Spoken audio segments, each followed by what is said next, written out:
Hi అండి, welcome to our channel. ఈరోజు video వచ్చేసి ఇత్తడి రాగి సామాన్లు ఈజీగా ఎలా క్లీన్ చేసుకోవచ్చో ఈ వీడియోలో చూద్దాము. దీనికోసం మనం ఒక అద్భుతమైన పౌడర్ని తయారు చేసుకుందాం. అన్నీ ఇంట్లో ఉండి వాటితోటే ఎంత జిడ్డుగా ఉన్న దీపం కుందులైనా సరే, నల్లగా బారిన రాగి వస్తువులు, ఇత్తడి వస్తువులు ఈ పౌడర్ తోటి ఈజీగా క్లీన్ అయిపోతాయి. మెరుస్తూ వచ్చేస్తాయి నిమిషాల్లో. అసలు ఎక్కువ శ్రమ పడక్కర్లేదు, మనం ఈజీగా క్లీన్ చేసుకోవచ్చు. రాగి వస్తువులు ఏంటి, ఇత్తడి వస్తువులు ఏంటి, రాగి బిందులు, రాగి గ్లాసులు అవి ఉంటాయి కదా, అవన్నీ ఈజీగా క్లీన్ చేసుకోవచ్చు. చేతులు నొప్పులు లేకుండా కూడా ఉంటాయి. చూడండి, 2 స్పూన్లు ఈ పౌడర్ తీసుకుని ఒక స్క్రబ్బర్ తీసుకుని కొద్దిగా అప్లై చేసేసి చూడండి ఎలా క్లీన్ చేస్తే తెల్లగా వచ్చేస్తుంది. తెలుస్తుంది కదా మీకే, క్షణంలో వచ్చేస్తుంది, మెరుస్తూ వచ్చేస్తాయి అన్నమాట. చేతులు నొప్పులు ఉండవు. మనం ఎన్ని సామాన్లు అయినా ఈజీగా క్లీన్ చేసుకోవచ్చు. మార్నింగ్ టైం అందరికీ హడావుడిగా ఉంటుంది కదా, పూజ చేసుకునేటప్పుడు ఈ సామాన్లు క్లీన్ చేసుకోవాలంటే టైం పడుతుంది. మనం ఈ పౌడర్తో క్లీన్ చేసుకున్నట్లయితే ఈజీగా క్లీన్ అయిపోతాయి. మనకు టైం కూడా సేవ్ అవుతుంది, మనీ కూడా సేవ్ అవుతుంది. ఎందుకంటే మనం ఎటువంటి పీతాంబరి పౌడర్లు కానీ సబీనా పౌడర్ ఏమీ కొనక్కర్లేదు. వాటిలో కెమికల్ కూడా ఉంటుంది కదా, ఇవి నేచురల్గా మనం ఇంట్లోనే తయారు చేసుకోవచ్చు.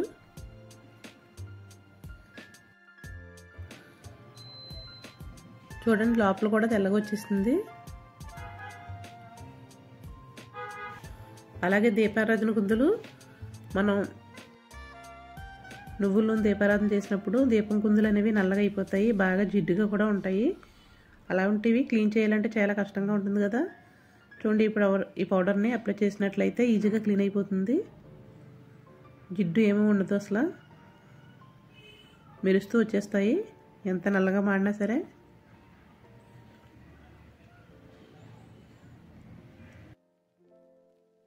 ఒక 3 స్పూన్లు పౌడర్ తీసుకుంటే చాలు, మనం దేవుడి దగ్గర పెట్టుకునే సామాన్లన్నీ క్లీన్ చేసుకోవచ్చు.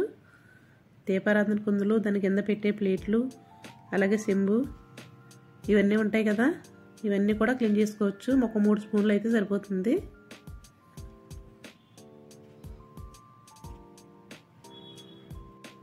చూడండి ఎలా మెరుస్తూ వచ్చేసినాయో. ఇవి క్లీన్ చేసుకున్న తర్వాత కంపల్సరీ క్లాత్ పెట్టి తుడుచుకోవాలి, లేకపోతే మళ్ళీ నల్లగా వచ్చేస్తాయి. తడి అన్నది ఉండకూడదు అన్నమాట. తడి ఉండిపోయి చుక్కల్లాగా మచ్చలు పడిపోతాయి అన్నమాట. కంపల్సరీ ఒక కాటన్ క్లాత్తో తుడిచేసుకోవాలి.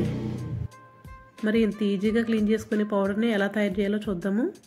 దానికి ముందుగా మన ఛానల్కి ఒక లైక్ చేసి సపోర్ట్ చేయండి.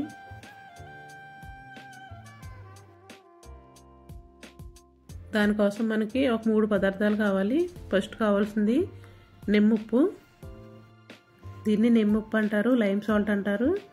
ఈ నిమ్మ సోడాల్లోకి వాడుతూ ఉంటారు. అలాగే మనకి ఎక్కువ మోతాదులో పులిహోర చేసినప్పుడు చింతపండు పులుపు సరిపోతే కనుక ఇది కూడా కలుపుతూ ఉంటారన్నమాట. దీన్ని ఒక అరకప్పు తీసుకుని మిక్సీ జార్లో వేసేసుకుందాం. అలాగే ఒక పావు కప్పు వరకు సర్ఫ్ తీసుకోవాలి. నేను చిన్న బౌల్ తీసుకున్నాను కదా, ఆ బౌల్లో సగం నిమ్మప్పు తీసుకున్నాను. అలాగే పావు కప్పు సర్ఫ్ తీసుకుని మిక్సీలో వేసుకుని మిక్సీ పెట్టేసుకోవాలి. ఇలా మెత్తగా, ఏ సర్ఫ్ అయినా పర్వాలేదు. చూడండి, మెత్తన చూర్ణంలో వచ్చేస్తుంది మనకి. ఇది ఒక ప్లేట్లో వేసేసుకుందాం. తర్వాత 3వ పదార్థం వచ్చి ముగ్గు అండి. మనం గుమ్మంలో పెట్టుకుంటాం కదా, రాతి ముగ్గు అని అమ్మడానికి కూడా వస్తుంది మనకి, గుమ్మంలోకి వస్తుంది కదా. ఇదైతే అందరింట్లోనూ ఉంటుంది కంపల్సరీ ముగ్గు పెట్టుకునే వాళ్ళకి. లేకపోతే కనుక మనం ఒక 10 రూపాయలు తీసుకుంటే సరిపోతుంది. కప్పున్నర వరకు ముగ్గు వేసేసుకోవాలి. 3 బాగా కలిపేసుకోవాలి. ఈ రాతి ముగ్గు వేయటం వల్లే త్వరగా క్లీన్ అయిపోతూ ఉంటాయి. కొంచెం రాతి ముగ్గు అనేది కొద్దిగా లైట్గా రఫ్గా ఉంటుంది. నేను అంతకుముందు తయారు చేసుకున్నది బాక్స్లో వేసుకున్నాను, అదేది. చూడండి, ఇప్పుడు తయారు చేసుకున్నది ఒక బాక్స్లో వేసేసుకుంది.